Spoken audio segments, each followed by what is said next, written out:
নমস্কার বন্ধুরা, পিপির রান্নাঘরে আমি পিঙ্কি তোমাদের সবাইকে জানাই নতুন আরেকটি ভিডিওতে অনেক অনেক স্বাগত। আজ আমি তোমাদের জন্য নিয়ে চলে এসেছি খুব সহজ পদ্ধতিতে মাটন কারির রেসিপি। নতুন রাঁধুনি যারা আছো, যারা কোনোদিন মাটন রান্নাও করো নি, তাদের জন্য কিন্তু খুবই সহজ এই মাটনের রান্নার রেসিপিটা। আর যে দাদা ভাইরা যারা কর্মসূত্রে বা লেখাপড়ার জন্য বাইরে আছো, তাদের জন্য কিন্তু খুবই সহজ এই রান্নার রেসিপিটা।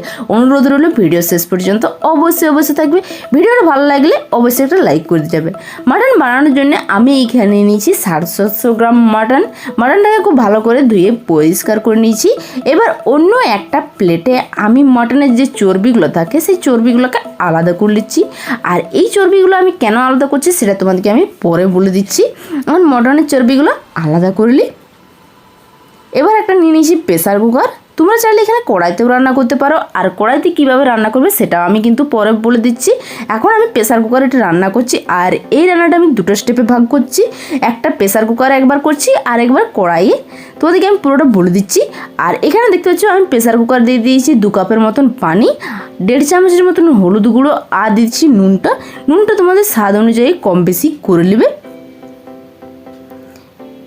এবার দিয়ে দিচ্ছি মাটনের টুকরোগুলো। মাটনটা দিয়ে নিয়ে খুব ভালো করে একবার আমি লাড়ি চাড়ি খুন্তির সাহায্যে মেশা নেব।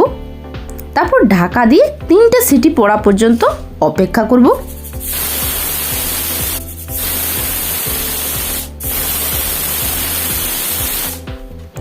3টে সিটি পড়ে গেলে যতক্ষণ না প্রেসার কুকারে যে বাষ্পটা আছে, সেই বাষ্পটা না বেড়ে যাওয়া পর্যন্ত আমরা কিন্তু অপেক্ষা করব। এখানে দেখতে পাচ্ছি যে প্রেসার কুকারে যে বাষ্পটা ছিল, বাষ্পটা পুরো বেরিয়ে গেছে।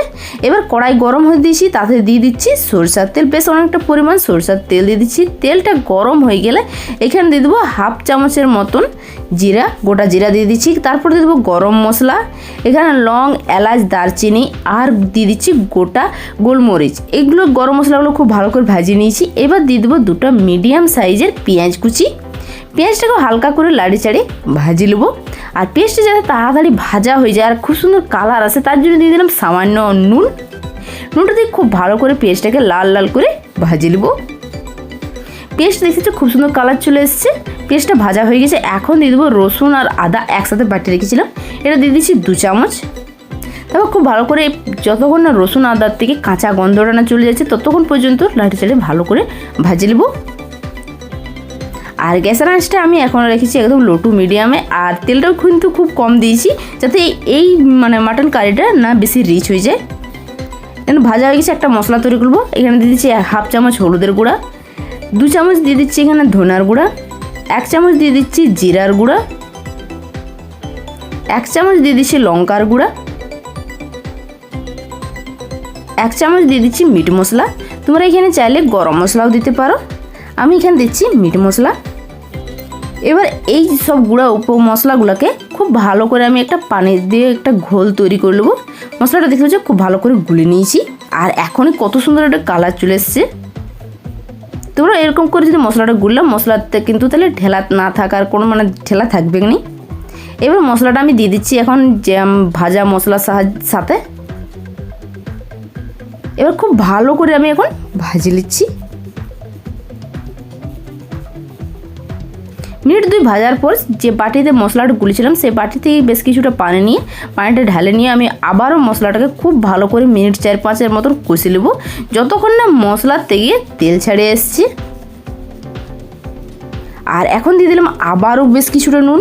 আর নুনটা অবশ্যই কিন্তু তোমরা স্বাদ অনুযায়ী দিবে, কারণ আমরা আগেও মাংসতেও নুন দিয়েছি, পেঁয়াজেও নুন দিয়েছি, আবার কিন্তু মশলাতেও নুন দিচ্ছি। এবার খুব ভালো করে আবারও লাড়ি চাড়িয়ে নেবো। দেখতে পাচ্ছ মশলা থেকে কিন্তু তেলটা ছেড়ে এসছে। আমাদের মশলাটা রেডি হয়ে গেছে প্রায়। এখন দিয়ে দেবো এখানে টমেটো, আর 4টা দিয়ে দিচ্ছি চেরা কাঁচা লঙ্কা। আর টমেটো নিয়েছিলাম এখানে আমি 2টা। টমেটোটা আর কাঁচা লঙ্কাটা কিন্তু অপশনাল, তোমরা চাইলে দিতেও পারো আবার নাও দিতে পারো। এবার টমেটোটা দিয়ে খুব ভালো করে লাড়ি চাড়িয়ে আমি আবারও কিছুক্ষণ ভাজি নেবো।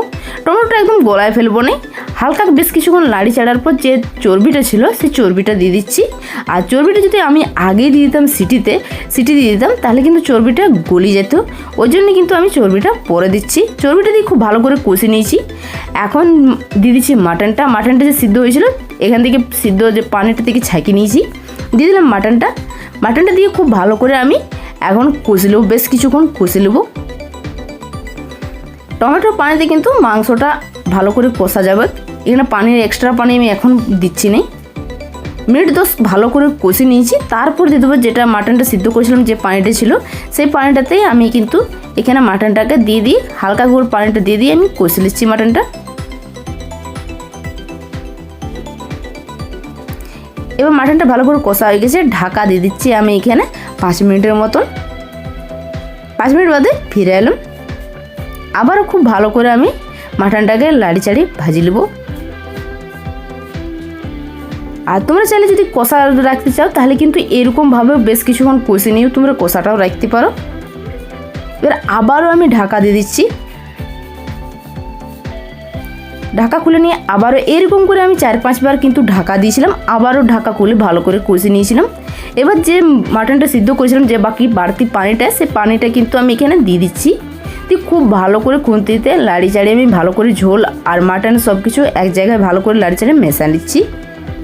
এবার ঢাকা দিয়ে দিচ্ছি। তোমরা চাইলে কিন্তু এখানে প্রেসার কুকারও দিতে পারো। আর যদি তোমরা প্রেসার কুকারে, যেটা আমি 3টে সিটি দিয়েছিলাম, তোমরা সেইখানে কিন্তু 20 মিনিট সিদ্ধ করে নেবে। আর যদি তোমরা এই কষার পরে কিন্তু যখন তোমরা রান্নাটা করবে তখনও কিন্তু কড়াইতে দিলে 20 মিনিট দিবে, আর প্রেসার কুকার দিলে 2টো সিটি দিলে হয়ে যাবে। আমি এখানে 20 মিনিট বাদে ফিরে এলাম। আমার মাটনটা কিন্তু পুরো সিদ্ধ হয়ে গেছে, চর্বিটা কিন্তু গলে যায় না।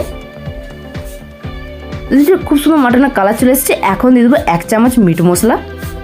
তোমরা চাইলে কিন্তু এখানে গরম মশলাও দিতে পারো। যদি তোমরা গরম মশলা ব্যবহার করো তাহলে সম্পূর্ণ কিন্তু গরম মশলা ব্যবহার করবে, যদি মিট মশলা ব্যবহার করো তাহলে সম্পূর্ণ মিট মশলাই কিন্তু দুবারে মিট মশলাই ব্যবহার করবে। এবার শেষে দিয়ে দিলাম ধনেপাতা কুচি। ধনেপাতাটা অপশনাল, তোমরা চাইলে দিতেও পারো আবার নাও দিতে পারো। তাহলে কত তাড়াতাড়ি কত সহজভাবে তৈরি হয়ে গেল আমাদের মাটন কারির রেসিপি। ভিডিওটা যদি ভালো লেগে থাকে তাহলে অবশ্যই কিন্তু একটা লাইক করবে। খুব ভালো লাগে থাকলে বন্ধু এবং পরিবারের সাথে শেয়ার করতে একদমই ভুলো না। আমার চ্যানেলে নতুন বন্ধু থাকলে চ্যানেলটাকে অবশ্যই সাবস্ক্রাইব করবে এবং পাশে থাকা বেল আইকন অন করে দেবে, যাতে তোমাদের জন্য যখন নতুন নতুন ভিডিও নিয়ে আসে সবার আগে যাতে তোমাদের কাছে নোটিফিকেশান পৌঁছে যায়। তাহলে আজকের মতন আসি, দেখা হচ্ছে পরের অন্য কোনো একটা ভিডিওতে। ততক্ষণ তোমরা খুব খুব ভালো থেকো, নিজের এবং নিজের পরিবারের খেয়াল রেখো।